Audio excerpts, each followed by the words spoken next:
ঘৰ ছাদত খেতি কৰি স্বাৱলম্বিতা নিদৰ্শন লিডুৰ এগৰাকী উদ্যমী মহিলাৰ।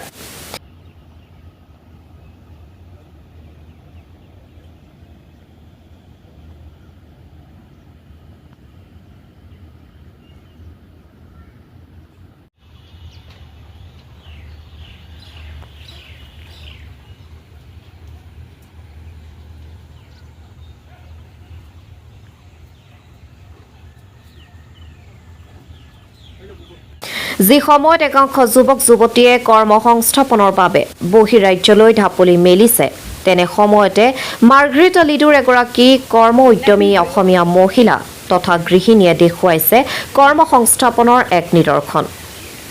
নিজে স্বাৱলম্বী হোৱাৰ লগতে আন 10 জনৰ বাবে হৈ পৰিছে এক আদৰ্শ। লিডুৰ বৰষা গগৈ নামৰ গৃহিণীগৰাকী। বৰষা গগৈ নিজৰ ঘৰৰ ছাদতে বিভিন্ন ধৰণৰ বতৰৰ শাক পাচলি খেতি কৰি এক সুন্দৰ নিদৰ্শন দাঙি ধৰিছে। বৰষাই পাকঘৰৰ বজাৰখন এতিয়া সম্পূৰ্ণৰূপে নিজৰ ঘৰতে সাজি লৈছে। বৰষাই বতৰৰ লগত সংগতি ৰাখি প্ৰতিবিধ শাক পাচলি খেতি কৰি আহিছে। নিজৰ লাগতিয়ালখিনি বাহিৰে বাকী শাক পাচলি বিক্ৰী কৰি নিজৰ বাবে প্ৰয়োজনীয় সামগ্ৰী ক্ৰয় কৰাৰ লগতে দুপইচা ৰাখি কৰিবলৈ সক্ষম হৈছে। বৰষাৰ কৰ্ম উদ্যমে এতিয়া মাৰ্গাৰেটাৰ লিডুত ব্যাপক সমাদৰ লাভ কৰিবলৈ সক্ষম হৈছে।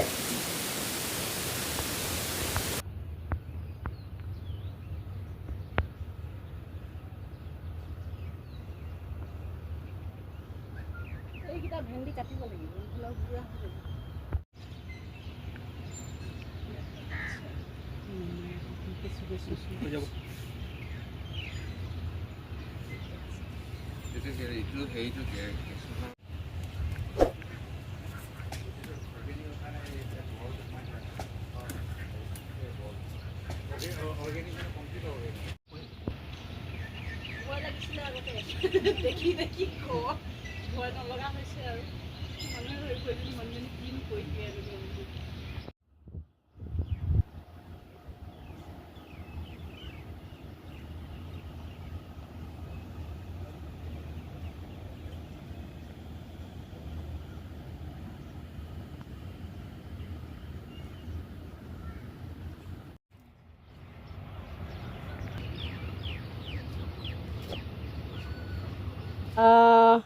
মই ভাবোঁ ছাদৰ ওপৰত খেতি কৰি নিজকে নিজেই যিখিনি বস্তু প্ৰয়োজন হয়, নিজৰ পাকঘৰত যিটো মাইকী মানুহৰ চব্জি খেতি যিখিনি প্ৰয়োজন হয়, সেইখিনি খেতি নিজৰ ছাদৰ ওপৰত নিজে কৰি ল'ব পাৰে। আৰু যদি মাটি থাকেতো কথাই নাই, যদি মাটি নাথাকে ছাদৰ ওপৰতো মই যেনেকৈ বিট, গাজৰ, ধনিয়া, পালেং, লাই, লফা এইখিনি নিজে কৰি ল'ব পাৰিছোঁ।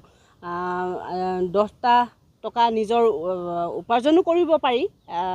যদি বেছিকৈ কৰা হয় তেতিয়াতো বিক্ৰী কৰি আজিকালি নিজে কৰা খেতিটো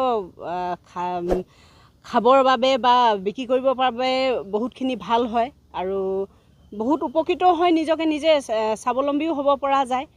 গতিকে এগৰাকী মাইকী মানুহে কৰিব নোৱাৰা একো কামেই নাথাকে।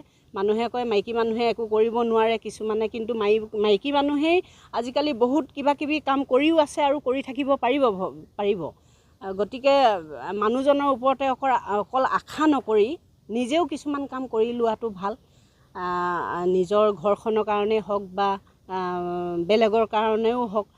এতিয়া ধৰক মই কিবা এটা কৰি আছোঁ, বেলেগে বেয়া নাপায়, তেখেতলোকেও যদি কিবা এটা কাম এনেকৈ কৰি আগবাঢ়ি যাবলৈ বিচাৰে কৰিব পাৰে। আৰু সৰু সুৰা এখন ছাদতে বহুতখিনি নিজৰ লাগতিয়াল বস্তু ৰুই ল'ব পাৰিব বা কৰি ল'ব পাৰিব। গতিকে মই এইখিনিয়ে ক'ম। গৃহিণীসকলৰ প্ৰতি কি আহ্বান জনাব? গৃহিণীসকলৰ প্ৰতি মই এইটোৱে আহ্বান জনাম, কাৰণ মই নিজেই যিটো কষ্ট পোৱা নাই, কষ্ট বুলিয়ে ক'ম, কাৰণ আলু আনিবলৈ হ'লেও বা পিঁয়াজ এটা লাগে বুলি ক'বলৈ হ'লে মানুহজনক ক'ব লগা হয় বা নিজে দোকানলৈ যাব লগা হয়। গতিকে নিজেই যদি কিছুমান সৰু সুৰা চব্জিয়ে হওক বা এনেকৈ দুই এটা লগাই ল'লে নিজক মানে মানুহজনক নোকোৱাকৈও কিছুমান কৰি লৈ নিজেই খাব পৰা হয়। সেইটোৱে জনাম গৃহিণীসকলৰ বাবে। হয়, কিমান সময় আপুনি ইয়াত ব্যয় কৰিবলগীয়া হয় দিনটো? ইয়াত সৰু সুৰাকৈ মই এখন তাঁতশালৰ ইণ্ডাষ্ট্ৰি বুলিয়ে ক'ম আৰু সৰু সুৰাকৈ মই কৰি আছোঁ। তাত মই প্ৰায়ভাগ সময় মোৰ তাত দিব লগা হয়, কাৰণ মোৰ নতুন নতুন শিকা ছোৱালী প্ৰায় 4-5 গৰাকী এনি টাইম মোৰ লগত থাকে। সিহঁতৰ লগত মই দিনটো থাকিব লগা হয়। যেতিয়া মই সিহঁতে 2-3 বজাৰ পাছত ধৰক ভাত খাবলৈ যায় বা ৰেষ্ট লয়, তেতিয়া মই পটককৈ আহি কেনে চাই যাওঁ। আৰু গধূলি সময়টোত প্ৰায় মই সময় দিওঁ, কাৰণ যিকোনো কাম একেটা কাম কৰি ভাগৰ লাগে। সেইবাবে মানে কি কৰোঁ, চব্জি খেতি সিটো অলপ দেৰি সময় দিয়া হয়। ৰাতিপুৱা হওক, ৰাতিপুৱা টাইমটো মই 8টা বজালৈকে টাইম পাওঁ। তাৰপৰা আকৌ 8টা বজাৰ পাছত আকৌ যেতিয়া সিহঁতে 10টা বজাত আহে, তাৰপিছত মই সিহঁতৰ লগত ব্যস্ত থাকোঁ। তাৰ উপৰিও আপোনালোকে শুনি ভাল পাব, মই হাঁহ বহুত পালিছিলোঁ আগতে। তো হাঁহ এতিয়াও মানে এনি টাইম মোক এতিয়া লিডু আৰু এইখিনি জাগুনলৈকে হাঁহ মোৰ এনি টাইম হৈ থাকে। বৰ্তমানো হাঁহ মোৰ 20টামান পোৱালি আজি ওলাইছে আপোনালোকে অহাৰ আগত। সেয়ে আৰু হাঁহ পালি আছোঁ। তাৰ উপৰি আকৌ চব্জি খেতি কৰি আছোঁ। তাৰ উপৰি আকৌ এই তাঁতশালৰ কাম কৰি আছোঁ। সেইখিনি আৰু